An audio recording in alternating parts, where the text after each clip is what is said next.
So, this is a very positive energy kasi nakikita natin, yung nararamdaman ng person mo is parang nabunutan siya ng tinik mga kapiksi na ikaw na yung karelasyon niya. There were a lot of guilt, no?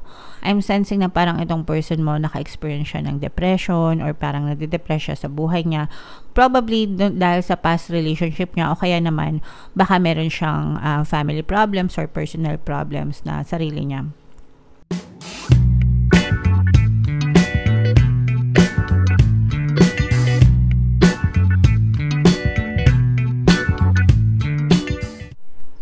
Hello guys, hello Pisces, welcome back to Pinoy Pixie Tarot.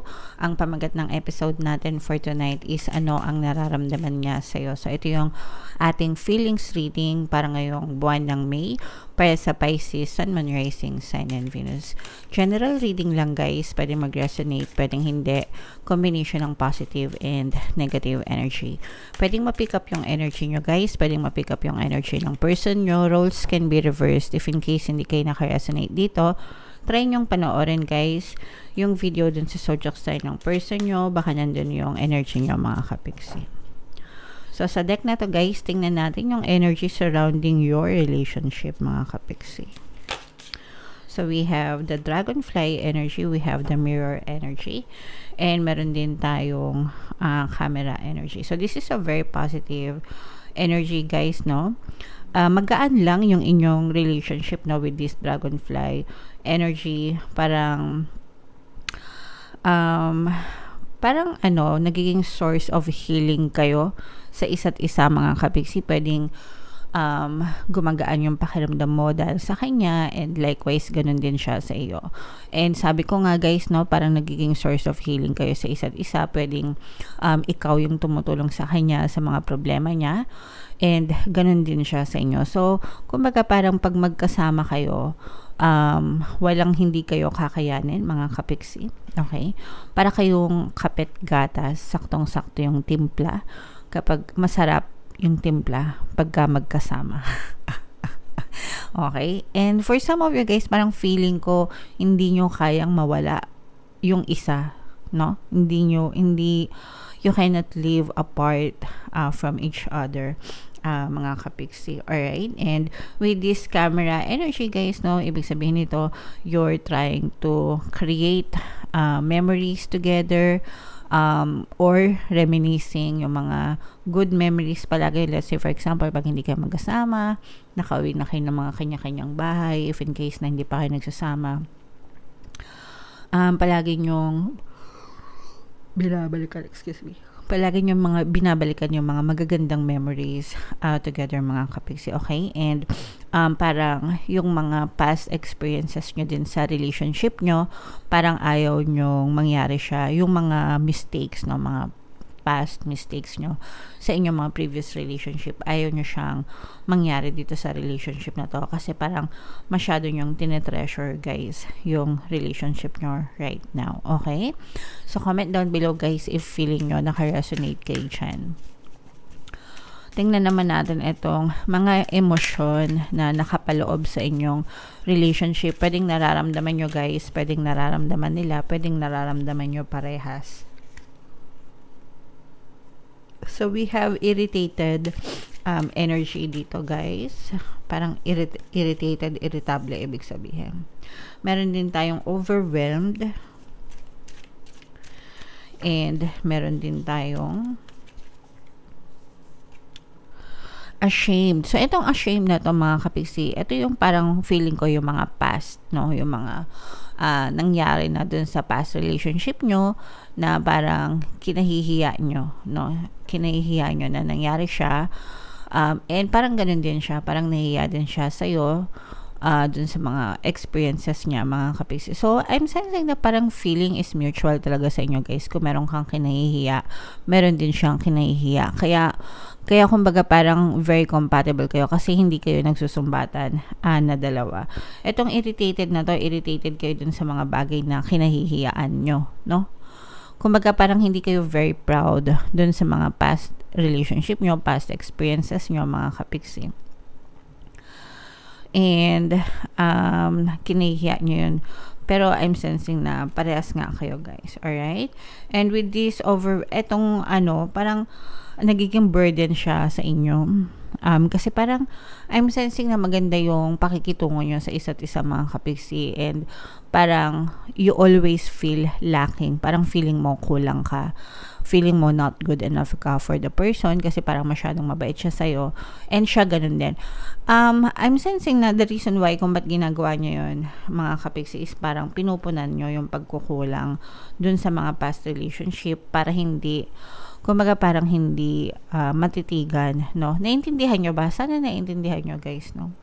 Pero parang feeling ko nag-e-effort kayong dalawa ng the best para sa relationship nyo, para hindi nyo masilip yung mga pangit na nangyari dun sa mga past relationship nyo. Kasi sometimes, di ba, yung mga pinagdaanan natin sa past relationship, nagiging definition siya, which is hindi naman dapat. So let's say for example, yung mga mga old school, pero nowadays hindi na ganun yung mga tao, pero merong iba kasing tao na, let's say for example, single mom ka or single dad ka, parang ginudge ka ng mga ibang tao na, ayan, may pagkaanak yan sa pagkadalaga, ganyan, pagkabinata, unwed, diba? Tapos ko ano-anong, usually naman, guys, yung mga matatanda, yung mga ganong klaseng judgmental. And no offense din dun sa mga matatanda, no? Siguro parang naisalin lang din sa kanila yung ganong habit of thinking, no?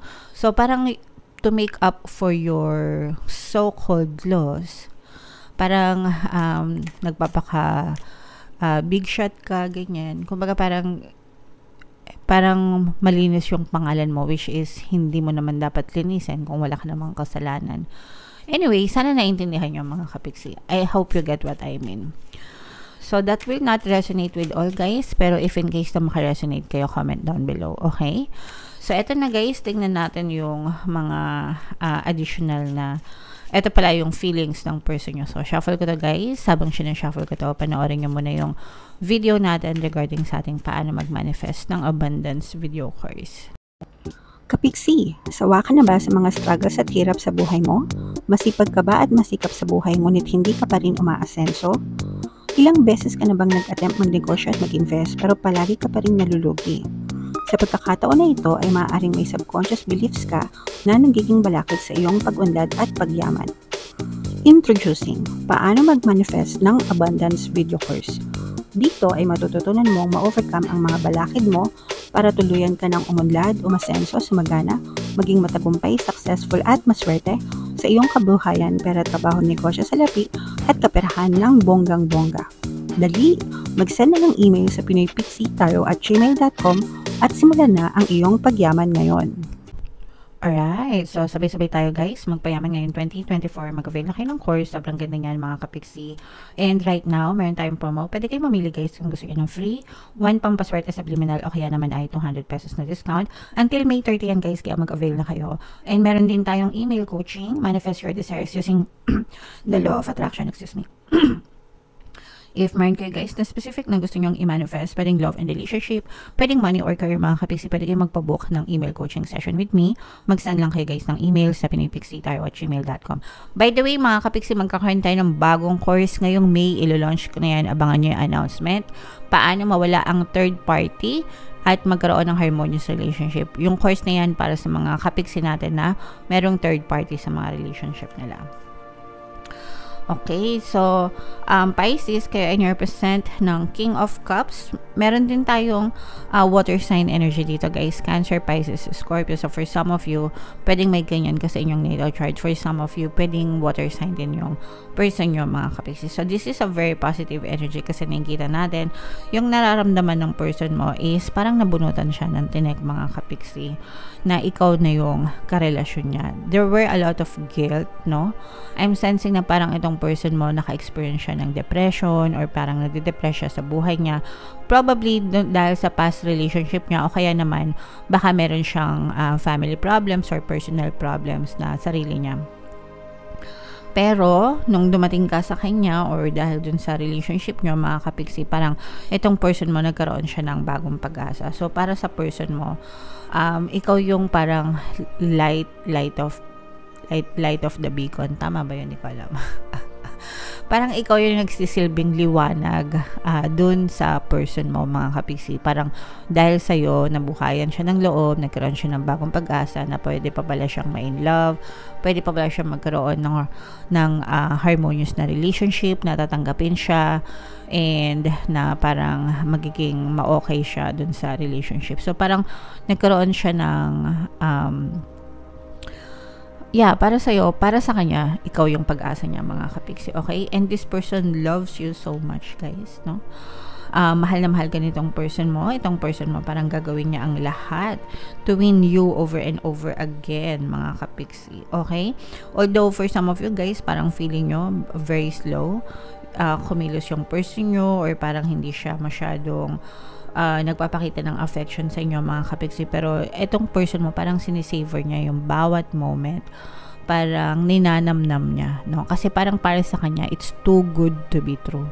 Parang hindi siya makapaniwala na nakatagpo pa siya ng taong magmamahal sa kanya, ng taong i-accept siya for who he is or she is, mga kapiksi.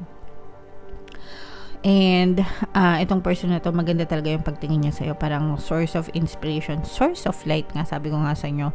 Parang dahil sa'yo, nagkaroon siya ng pag-asa. And itong person mo, parang willing siya na gawin ang lahat, kahit ano, para sa'yo. This person is definitely faithful and loyal to you, mga kapiksi, no? Parang sabi ko nga sa inyo, guys, parang feeling ng person mo, nakikita niya yung sarili mo. Feeling ng person mo, nakikita niya yung sarili niya sa'yo, and parang ikaw din naman, ganun. So, meron kayong something in common itong person na to, guys. And you have a lot of similarities, mga kapiksi. Although, yung sa person mo, parang meron pa siyang, sabi ko nga, guys, parang itong na-trap, no? Na-trap, and kailangan nito ng healing, mga kapiksi, ayan. So, ilatag na natin lahat. Kailangan nito ng healing, ng personal healing, mga kapiksi. And parang feeling ko naman, guys, nagtutulungan kayo sa isa't isa nitong person mo. Tinutulungan mo siya mag-heal, at the same time, tinutulungan ka rin niyang mag-heal. Source of healing nga kayo sa isa't isa, mga kapiksi. So, this is about healing and being, parang you are there for each other, mga kapiksi. Okay? And, so, nararamdaman natin when it comes to feelings, mga kapiksi, as in talagang mahal na mahal ka nitong person mo. Punong-puno siya ng pag-ibig at inspirasyon dahil sa inyo, mga kapiksi. So, this is a very positive one. Sana nakaresonate kayo, kasi bihira lang yung naka-resonate sa positive reading kapag love life yung usapan. Okay? So, comment down below, guys, if feeling nyo naka-resonate kayo dyan. Guys, ito yung ating mga relationship subliminals, no? Pwede nyo pakinggan para makatulong sa inyo. And ito naman yung ating success stories ng paano mag-manifest ng abundance video course. Click here to subscribe, guys, and click here to join our membership program. Thank you for liking, sharing, and subscribing, and see you again next time. I love you all, guys. Have a nice day. Bye-bye.